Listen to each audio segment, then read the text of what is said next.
36,000 વર્ષ સુધી ધ્રુવજી મહારાજે આ પૃથ્વી ઉપર શાસન કર્યું અને 36,000 વર્ષના અંતે એવો વિચાર થયો કે મારે ફરીવાર ભગવાનને ભજવા છે અને એવો વિચાર કરી ધ્રુવજી મહારાજ ઋષિકેશ પધારી ત્યાં ભગવાનનું સ્મરણ કરતા કરતા ત્યાંથી આગળ ચાલ્યા અને અંતિમ ક્ષણો ધ્રુવજી મહારાજના બદ્રિકાશ્રમમાં ધ્રુવજી મહારાજે ભગવાનનું ધ્યાન ભજન કર્યું અને ધ્રુવજી મહારાજ કાળના મસ્તક ઉપર પગ મૂકી અને ભગવાનના ધામમાં ગયા. એ સ્થાન એટલે કે બદ્રિકાશ્રમ.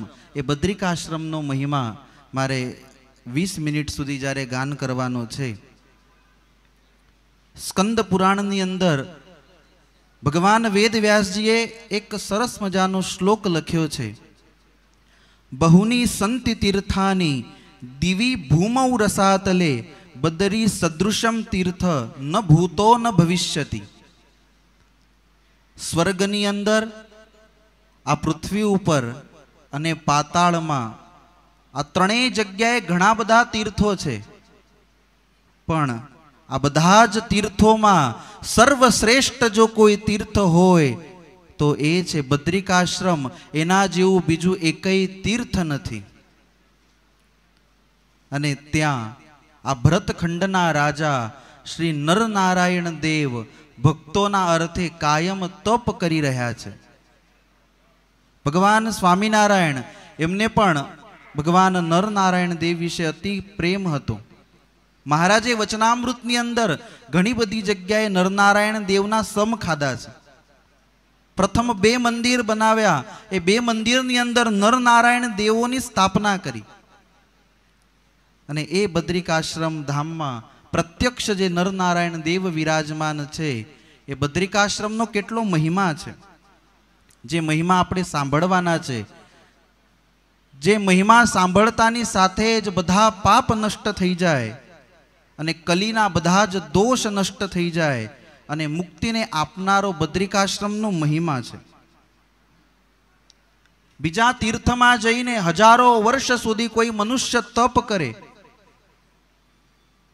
પણ અહીંયા બેઠા બેઠા બદ્રિકાશ્રમ ધામનું કોઈ સ્મરણ કરે તો એ બધાયનું ફળ એક સરખું છે. એટલો બદ્રિકાશ્રમનો મહિમા છે. અશ્વમેઘ યજ્ઞ કરે, વાયુ ભક્ષણ કરીને રહેતો હોય, હજારો વર્ષ સુધી તપ કરે, પણ એ બદ્રિકાશ્રમની અંદર જઈ અને એક ક્ષણ વિતાવે છે તો એ બધાયનું ફળ એક સરખું કહેવામાં આવ્યું છે. સતયુગની અંદર આ બદ્રિકાશ્રમ ધામને મુક્તિપ્રદા એવું શાસ્ત્રોમાં કહેવામાં આવ્યું છે. ત્રેતાયુગની અંદર યોગ સિદ્ધિદા અને દ્વાપર યુગની અંદર વિશાલા નામથી આ ધામ ઓળખાય છે અને કલિયુગની અંદર બદ્રિકાશ્રમના નામે આ ધામ ઓળખાય છે. અત્યંત પવિત્ર જ્યાં પ્રત્યક્ષ ભગવાન વિરાજમાન છે. સ્કંદ પુરાણ, વરાહ પુરાણ અને નારદ પુરાણની અંદર આ બદ્રિકાશ્રમનો બહુ મહિમા બતાવવામાં આવ્યો છે. કોઈ મનુષ્ય 60,000 વર્ષ સુધી કાશીમાં જઈને વિદ્યાભ્યાસ કરે, 60,000 વર્ષ સુધી કાશીમાં જઈને વિદ્યાભ્યાસ કરે અને એક ક્ષણ જો બદ્રિકાશ્રમની અંદર વિતાવે તો એનું ફળ પણ નારદ પુરાણની અંદર એક સરખું બતાવવામાં આવ્યું છે. એટલો બદ્રિકાશ્રમનો મહિમા છે. ત્યાં નરનારાયણ દેવ મંદિરમાં વિરાજમાન છે. તે મંદિરની કોઈ પ્રદક્ષિણા કરે, એ પ્રદક્ષિણાનું પણ કેટલું મહાત્મ્ય શાસ્ત્રોમાં કહેવામાં આવ્યું છે. કોઈ આ પૃથ્વીની 10 પ્રદક્ષિણા કરે, શિવ મહાપુરાણની અંદર કહેવામાં આવ્યું કે દેવતાઓના 7 વર્ષ સુધી જો કોઈ પ્રદક્ષિણા કરવા નીકળે તો પૃથ્વીની પ્રદક્ષિણા થાય એ દેવતાઓથી થાય અને દેવતાઓના 7 વર્ષ પછી થાય. જ્યારે કાર્તિક સ્વામી પ્રદક્ષિણા કરવા નીકળ્યા તે વખતે ઉલ્લેખ કરવામાં આવ્યો. પણ જો કોઈ મનુષ્ય આ પૃથ્વીની 10 પ્રદક્ષિણા કરે, એનું જેટલું ફળ હોય અને બદ્રિકાશ્રમની અંદર જઈ ભગવાનનું જે મંદિર છે એ મંદિરની પ્રદક્ષિણા કરતા કરતા એક પગલું મૂકે તો એક પગલાની અંદર 10 પૃથ્વીના પ્રદક્ષિણાનું ફળ એ જીવાત્માને પ્રાપ્ત થાય છે. કરોડો અશ્વમેઘ યજ્ઞ કરે, કરોડો વાજપેય યજ્ઞ કરે, એ બધાયનું જે ફળ છે પગલે પગલે બદ્રિકાશ્રમની અંદર એ પ્રદક્ષિણાની અંદર પ્રાપ્ત થતું હોય છે.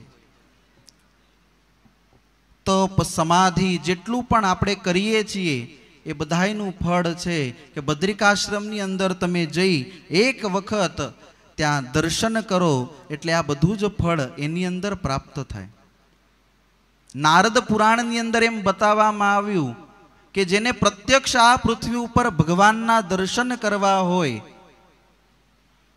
એને બદ્રિકાશ્રમમાં જવું અને બદ્રિકાશ્રમની અંદર જઈ 1 મહિના સુધી જો એ બ્રહ્મચર્ય આદિક વ્રતોનું પાલન કરે અને ત્યાં રહી ભગવાન નરનારાયણનું ધ્યાન કરે તો એને 1 મહિનાની અંદર આ ભરતખંડના રાજા નરનારાયણ દેવ પ્રત્યક્ષ દર્શન આપતા હોય છે એવું નારદ પુરાણની અંદર કહેવામાં આવ્યું છે. તો એવા આ બદ્રિકાશ્રમનો મહિમા છે. ત્યાં પ્રત્યક્ષ નરનારાયણ દેવ વિરાજમાન છે. નારદાદિક ઋષિ જે કલાપ ગ્રામવાસી કહેવાય છે એ બધા એમની સેવામાં કાયમ સ્વરૂપે જોડાયેલા છે. સતયુગ જ્યારે હતો તે વખતે આ નરનારાયણ દેવ પ્રત્યક્ષ દેખાતા હતા. ત્રેતા યુગની અંદર દેવતાઓ ઋષિઓને આ નરનારાયણ દેવ દેખાતા હતા. જ્યારે દ્વાપર યુગ આવ્યો તે વખતે જ્ઞાનીજનોને જ આ નરનારાયણ દેવ પ્રત્યક્ષ દેખાતા હતા. અને જ્યારે દ્વાપર યુગનો અંત થવાનો હતો તે વખતે બધાને નરનારાયણ દેવ દેખાતા બંધ થયા. બધા જ દેવતાઓ બ્રહ્માજીના શરણે ગયા. બ્રહ્માજીને કહેવા લાગ્યા ભગવાન નરનારાયણ હવે દેખાતા નથી, તમે કંઈક ઉપાય કહો. બ્રહ્માજી કહે ચાલો આપણે ક્ષીરસાગરના કિનારે જઈએ. અને બધા જ દેવતાઓને લઈ બ્રહ્માજી સ્વયં ક્ષીરસાગરના કિનારે આવ્યા. ક્ષીરસાગરના કિનારે આવી ભગવાનની સ્તુતિ કરી અને ભગવાન પ્રસન્ન થયા અને ભગવાને દેવતાઓને કહ્યું છે વરદાન માંગો. દેવતાઓ કહે કે તમારા કાયમ અમને દર્શન થતા રહે.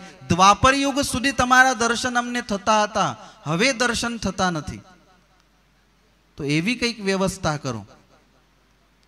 ત્યારે ભગવાને કહ્યું કે ત્યાં બદ્રિકાશ્રમની અંદર જે નારદ કુંડ છે એ નારદ કુંડની અંદર મારી મૂર્તિ છે. એ મૂર્તિને તમે જઈને કાઢો અને ત્યાંથી મંદિરમાં સ્થાપિત કરો. અને બ્રહ્માદિક દેવતાઓ આવ્યા, નારદજી આવ્યા. આવી નારદ કુંડમાં જે મૂર્તિ હતી એ મૂર્તિને કાઢી અને ત્યાં સ્થાપિત કર્યા, જે આજે આપણને ભગવાન નરનારાયણ દર્શન આપી રહ્યા છે. એટલે કાર્તિક મહિનાથી લઈ અને વૈશાખ મહિના સુધી દેવતાઓ એ નરનારાયણ દેવની સેવા કરતા હોય છે. અને પછી વૈશાખ મહિનાથી કાર્તક મહિના સુધી મનુષ્યો એ દેવતાઓની સેવા કરતા હોય છે. એટલે બદ્રિકાશ્રમની અંદર ભગવાનની સેવા દેવતાઓ પણ કરે છે અને મનુષ્યો પણ કરતા હોય છે. અનેક કથાઓ આ બદ્રિકાશ્રમની સાથે જોડાયેલી છે, જેમાં ઘણા બધા શાસ્ત્રોની અંદર પ્રારંભિક કથા આવે છે કે બ્રહ્માજી સૃષ્ટિ ઉત્પત્તિ કાર્ય કર્યું, એમાં સરસ્વતી સર્જાણા અને સરસ્વતીને જોઈને બ્રહ્માજી હતા એ મોહિત થયા.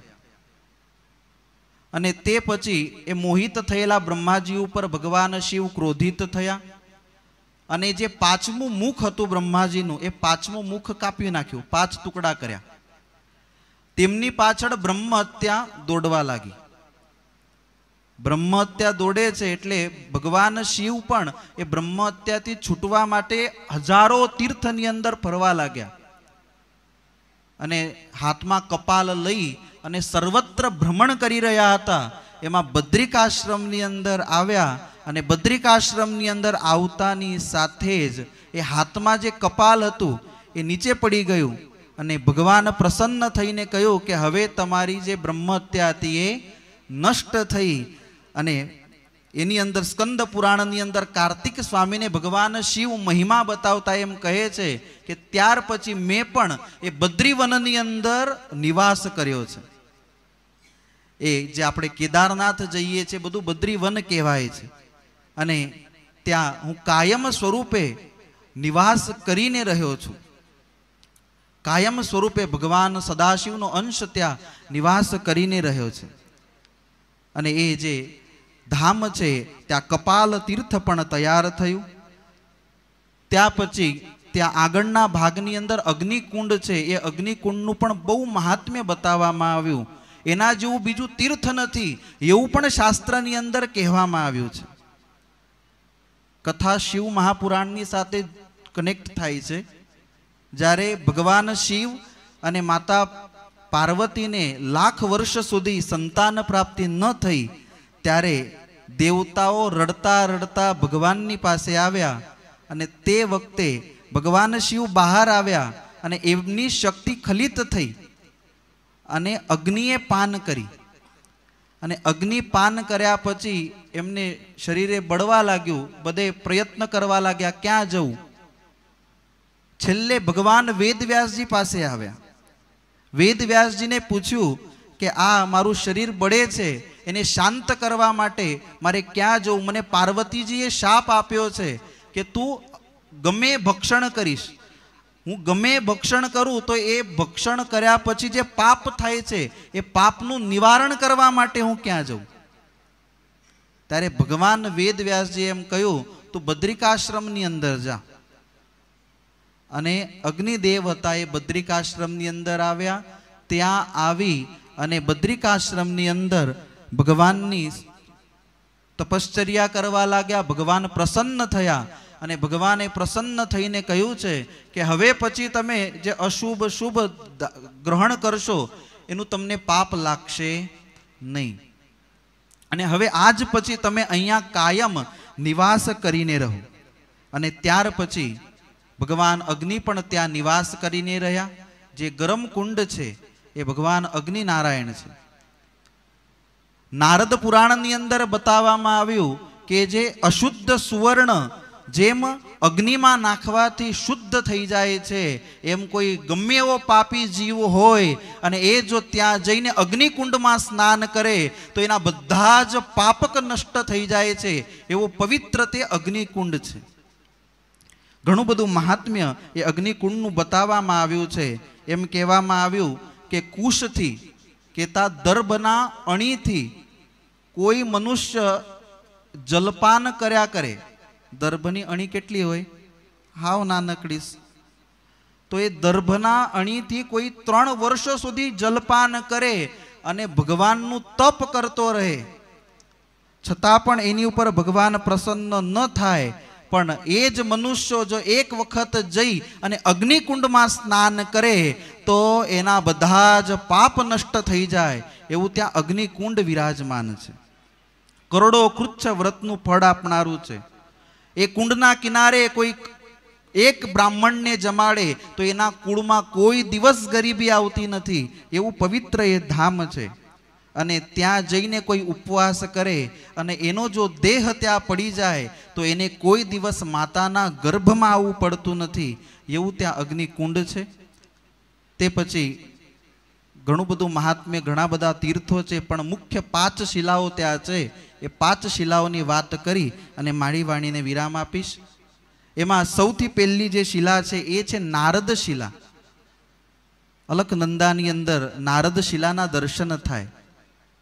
ભગવાનના દર્શન માટે નારદજી બદ્રિકાશ્રમની અંદર પધાર્યા અને 60,000 વર્ષ સુધી નારદજીએ બદ્રિકાશ્રમની અંદર તપ કર્યું.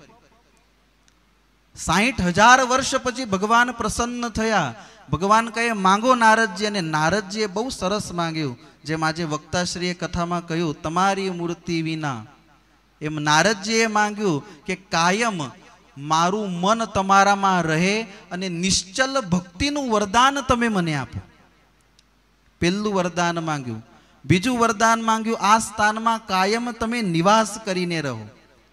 અને ત્રીજું વરદાન નારદજીએ માંગ્યું કે આ જગ્યાએ નારદ કુંડમાં જે કોઈ મનુષ્ય સ્નાન કરે એને કોઈ દિવસ કોઈ પ્રકારનો દેહ ધારણ કરવાની જરૂર ના પડે, એને તમારા ધામની પ્રાપ્તિ થાય એવું વરદાન આપો. ભગવાને તથાસ્તુ કહ્યું. ઘણું બધું મહાત્મ્ય નારદ કુંડનું પણ બતાવવામાં આવ્યું. ભોગ મોક્ષ ભક્તિ જેને જે જોતું હોય એ જે જઈ અને નારદ કુંડની અંદર સ્નાન કરે તો એને ઈચ્છિત ફળની પ્રાપ્તિ થાય. ત્યાં જઈને કોઈ સ્નાન કરે, દાન કરે, દેવ પૂજન કરે તો એનું ફળ અક્ષય મળે છે. પછી બીજી શિલા છે માર્કંડેય શિલા. મુકુંડના પુત્ર હતા માર્કંડેય ઋષિ. આયુષ્ય ઓછું હતું અને એના માટે આયુષ્ય વધારવા માટે તપ કરવા નીકળ્યા. 12 મંત્રનો પહેલા જાપ કરવા લાગ્યા. આજે જે ઓમ નમો ભગવતે વાસુદેવાય એ મંત્રનો જાપ કરતા ફરવા લાગ્યા. છેલ્લે મથુરાની અંદર નારદજી મળ્યા. કીધું કે તમે અહીંયા ફરીને કશું જ મળવાનું નથી, તમે બદ્રિકાશ્રમની અંદર જાઓ. અને માર્કંડેય ઋષિ બદ્રિકાશ્રમની અંદર પધાર્યા. અષ્ટાક્ષર મંત્રોનો જપ કરવા લાગ્યા અને ત્યાં ભગવાન પ્રસન્ન થયા અને એમને પણ નિશ્ચલ ભક્તિનું વરદાન આપ્યું, જે 8મા ચિરંજીવી પણ કહેવાય છે. તો એમને બેસીને જે આ તપ કર્યું એ માર્કંડેય શિલા. તે પછી છે ગરુડ શિલા. કશ્યપ ઋષિના પત્ની હતા વિનતા. એ વિનતાને બહુ 2 મહાન પુત્રો થયા.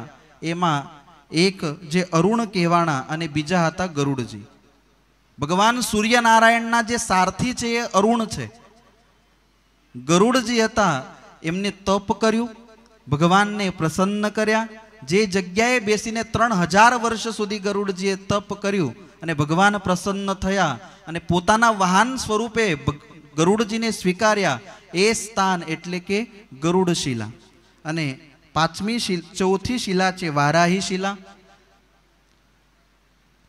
જ્યારે હિરણ્યાક્ષ નામનો દૈત્ય પૃથ્વીને રસાતલમાં લઈ ગયો અને તે વખતે બ્રહ્માજીને, જ્યારે બ્રહ્માજીના નાકમાંથી વરાહ ભગવાન પ્રગટ થયા, જઈને યુદ્ધ કર્યું, હિરણ્યાક્ષને મારી નાખ્યો.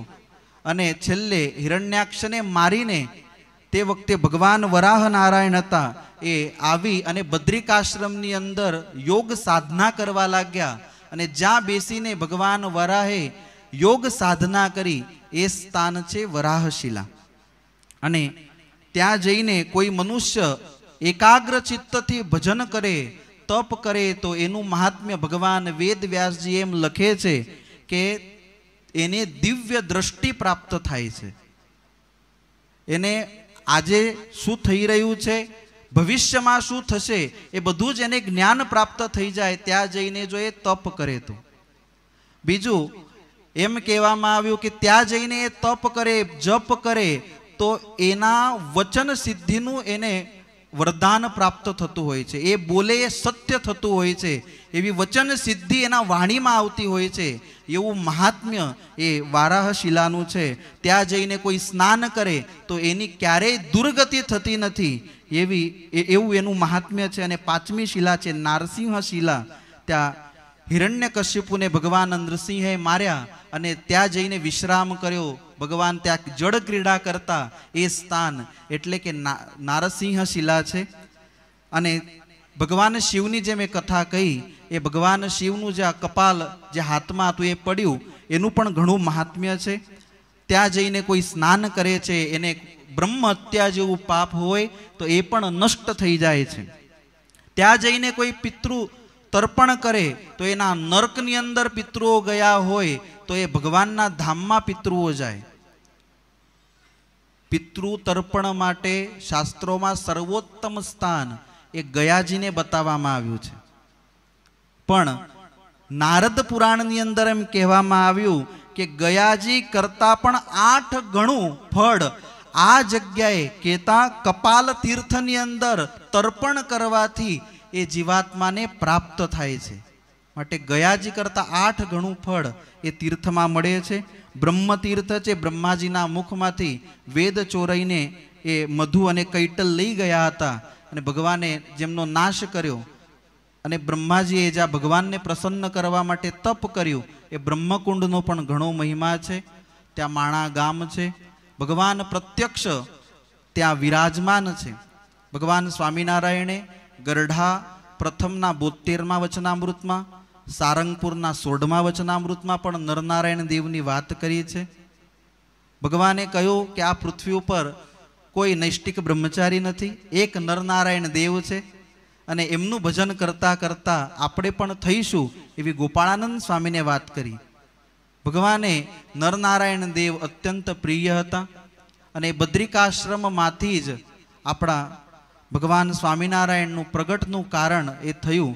નરનારાયણ દેવની સભા અને દુર્વાસાના શાપ થકી એ નિમિત્ત બનાવીને ભગવાન આ પૃથ્વી ઉપર પધાર્યા. એ સ્થાન આપણા માટે અત્યંત પવિત્ર છે. એ સ્થાનનું સ્મરણ કરવાથી પણ આપણા બધા જ પાપ નષ્ટ થઈ જાય એવા એ બદ્રિકાશ્રમ તીર્થ વિશે આજે મને 2 શબ્દ બોલવાનો અવસર પ્રાપ્ત થયો. ઘણો બધો મહિમા શાસ્ત્રોની અંદર એનો બતાવવામાં આવ્યો છે. તો આજે આટલી વાત કરી અને આ વ્યાખ્યાનમાળા પ્રસંગે પૂજ્ય પરમ પૂજ્ય સદગુરુ શાસ્ત્રી સ્વામી નૌતમ પ્રકાશદાસજી સ્વામી આજથી 7-8 વર્ષ પહેલાં સ્વામીજીની સાથે જ પ્રથમ વખત મેં બદ્રિકાશ્રમના દર્શન કરેલા. અમે ગયા હતા હિમાલયની યાત્રા કરવા માટે, પણ પહેલું જ સ્થાન બદ્રિકાશ્રમ લીધું. 10 દિવસનો પ્રવાસ હતો, પણ બધા પૂજ્ય સ્વામીજીએ કહ્યું કે આપણે 10 દિવસ સુધી આ બદ્રિકાશ્રમમાં જ રહેવું છે. એવું પવિત્ર સ્થાન એ બદ્રિકાશ્રમ છે. તો એમનો પણ હું આભાર માનું છું અને આટલું કહી મારી વાણીને વિરામ. જય શ્રી સ્વામિનારાયણ.